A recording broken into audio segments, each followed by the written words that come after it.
अमारात ने $1 अरब माली इमदाद की तस्दीक कर दी। समाजी राब्तों के प्लेटफॉर्म ट्विटर पर जारी करदा अपने ट्वीट में वफाकी वज़ीर ख़ज़ाना इसाक डार का कहना था कि स्टेट बैंक ऑफ पाकिस्तान मुत्तहदा अरब अमारात के हुकाम से राब्ते में है।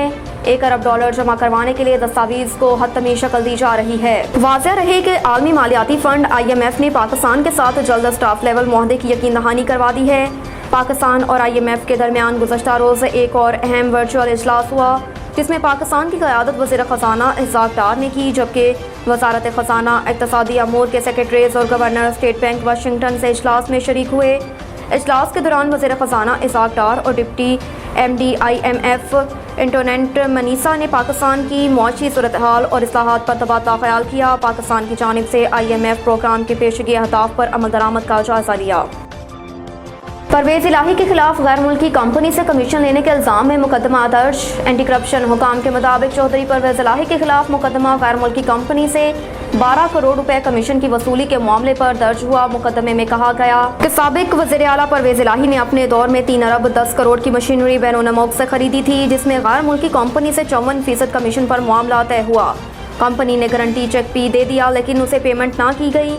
एंटी करप्शन हुकाम के मुताबिक मामले की इंक्वायरी के लिए परवेज़ इलाही बार बार तलबी के बावजूद पेश नहीं हुए। मुकदमा दर्ज हो चुका है, जल्द उन्हें गिरफ्तार कर लिया जाएगा। दूसरी जानिब पुलिस ने परवेज़ इलाही की गुजरात में रिहाइश का कंजा हाउस का मुहासरा किया।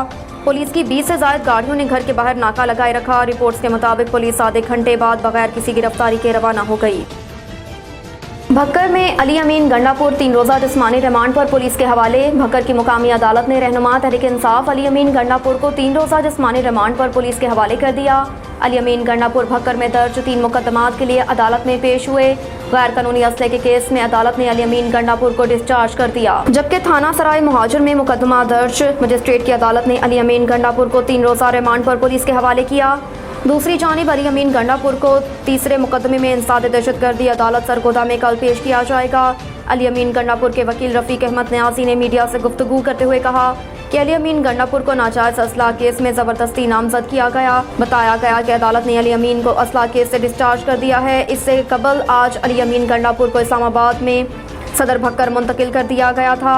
अली अमीन गंडापुर के खिलाफ भक्कर के थानों में दहशतगर्दी और इक़दाम कत्ल के दफ़ात के तहत 3 मुकदमात दर्ज हैं। निगरान वज़ीर आला पंजाब 23 अप्रैल को कोई चेक साइन नहीं कर सकेंगे। पाकिस्तान तहरीक इंसाफ के रहनुमा फवाद चौधरी ने कहा कि पंजाब के निगरान वज़ीर आला को 22 अप्रैल को 90 दिन पूरे हो जाएंगे। 23 अप्रैल को वो कोई चेक साइन नहीं कर सकते, ना एग्जेक्टिव ऑर्डर पास कर सकते हैं। मीडिया से गुफ्तगू करते हुए पाकिस्तान तहरीक इंसाफ के रहनुमा फवाद चौधरी ने कहा कि प्रेफरेंस ड्राफ्ट कर रहे हैं, जो इलेक्शन कमीशन को भेज देंगे। इलेक्शन कमीशन से कहेंगे कि निगरान हुकूमत के लिए सुप्रीम कोर्ट से तौसील लें या नया वज़ीर आला काबीना बनाएं। फवाद चौधरी ने कहा कि इमरान खान की मकबूलियत का अरूज पार्लियामेंट से इस्तीफे और असम्बलियाँ तोड़ने पर है।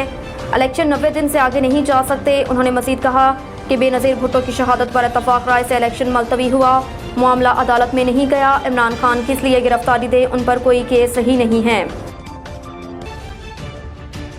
श्री रहमान दुनिया की 100 बाअसर तरीन शख्सियात की फहरिस्त में शामिल। टाइम मैगजीन की जानिब से 2023 की दुनिया की 100 बाअसर बेहतरीन शख्सियात की फहरिस्त जारी की गई, जिसमें रहनुमाओं की कैटेगरी में श्री रहमान का 6ठा नंबर है। जरीदे की वेबसाइट पर जारी पैगाम में कहा गया कि आलमी सतह पर कार्बन अखराज में पाकिस्तान का हिस्सा इंतहाई मामूली है, मगर माहौलियाती बहरान के सबब पिछले बरस 1/3 पाकिस्तान सैलाब में डूब गया था।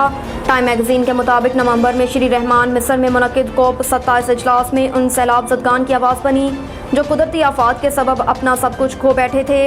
अमरीकी जरीदे की वेबसाइट पर जारी पैगाम में कहा गया कि COP 27 इजलास में इंतहाई पुरजोश तकारीर और इंतहाई मसरूफियात और मुज़ाकरात के जरिए श्री रहमान ने मंदोबैन को कायल किया कि ये नाइंसाफ़ी ख़त्म की जानी चाहिए। पैगाम में मज़ीद कहा गया कि COP 27 का अख्ताम इस तारीखी फैसले पर हुआ कि आलमी बरादरी पहली बार मुत्तफ़िक़ हुई कि कुदरती आफात का सामना करने वाले ममालिक के लिए नुकसान और तबाही फ़ंड कायम किया जाए।